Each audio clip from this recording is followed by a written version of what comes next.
Our first top story this week comes out of Tallahassee, where a last-minute effort by Florida Republican legislators to restrict citizen petition ballot initiatives is only a signature away from becoming law.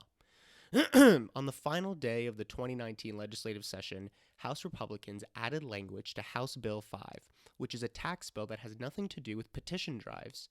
The original intent of House Bill 5 was to restrict the power of municipalities from adding new taxes without due process, which is something actually many citizens support.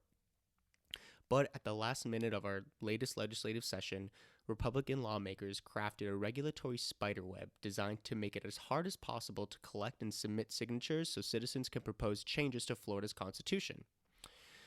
So the language that was added at the most basic level makes petition drives much harder to accomplish and much harder to really get done.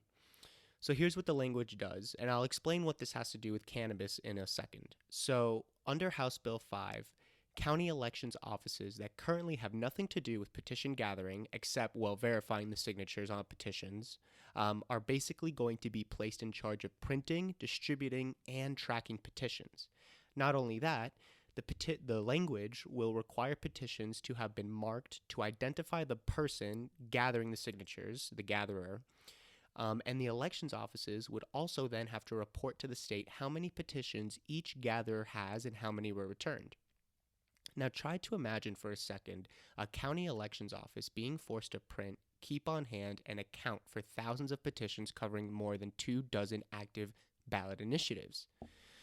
The elections offices are essentially going to become print shops under this new bill. So petition gatherers have 30 days from the time a form is signed to turn it into the elections office. But this new language imposes a $50 per day fine if the gatherer turns in petitions late. And the bill makes it a first-degree misdemeanor to pay gatherers on a per-signature basis, which is a common thing nonprofit organizations do to get their initiatives on the voting ballot. So, for example, the bill will impose fines between $50 to $250 for each signature turned in after the 30-day period has expired, and adds fines of upwards of $1,000 for petitions that are willfully not turned in at all. Advocates and nonprofits across the state are urging citizens to call Governor DeSantis and ask him to veto House Bill 5. So Governor DeSantis has 15 days to either veto the bill or sign it once the bill hits his desk. And if he does not veto after the 15-day period, the bill automatically becomes law. Now, if the bill becomes law, in my opinion, the bill and this whole issue will likely end up in the courts. But right now, there's 27 active petition drives seeking to place constitutional amendments on the 2020 general election ballot. Some of those include cannabis. So just to kind of add context, had this law been in effect during the last two elections, our citizen initiatives, such as the legalization of cannabis, and more recently with the restoration of voting rights for felons, would likely have never made it onto the ballot if all these restrictions were in place. But both ended up being voted into law by an overwhelming majority of voters. Of course, as you know, the legislature then weakened the laws, specifically the cannabis laws, after we voted to have a medical cannabis program, with the implementation of smoking ban and the vertically integrated licenses. Now, as I mentioned, there's a bunch of citizen-led attempts to change the Constitution, which is how we get our laws changed here in Florida. One, it wants to raise the minimum wage. One would let everyone vote in primary elections, including people who identify as independents. So in all, there's more than 25 amendments going around. Many will not make it on the ballot, and the ones that do have to get 60% of the vote, which is already a very high bar to do. But the legislator is not taking any chances with this, and they want to increase the restrictions and the burden for citizens to change the law in the state. Now, these restrictions basically make petition drives impossible because petitioners sometimes don't turn in their signed petitions to campaign coordinators until weeks after they've obtained them.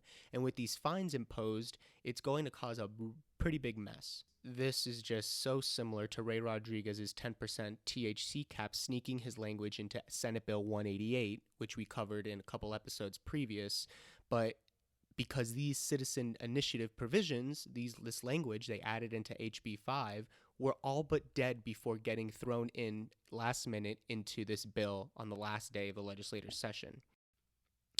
Now, lawmakers are providing justifications why they like this language. One main argument is that they want to prevent fraud, but they're not really providing evidence that petition fraud is taking place in Florida or that it's a huge concern. This language is going to make it very hard for citizens to get involved in the legislative process in changing the Constitution.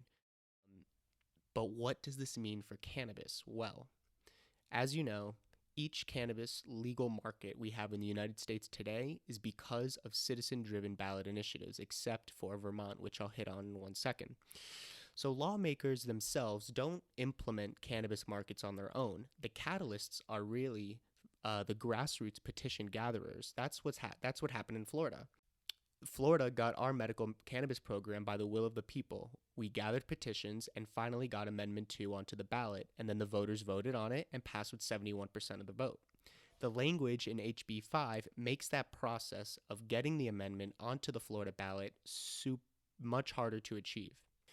So, as I mentioned before, Vermont is the only state where the legislator themselves enacted their cannabis program. So in 2018, Vermont legalized cannabis for adult use through the legislative process. They didn't need citizens to gather petitions. They did it themselves. The lawmakers themselves created their program. But they did so without setting up a system, rules and regulations basically, for adult use sales. Now, currently, what's going on in Vermont over a year later, the Vermont lawmakers have Senate Bill 54 going through its legislative journey, but recently it's been stalled. Apparently, from the articles I'm reading, adult use sales have no chance to pass this session. So hopefully we see some movement there in Vermont.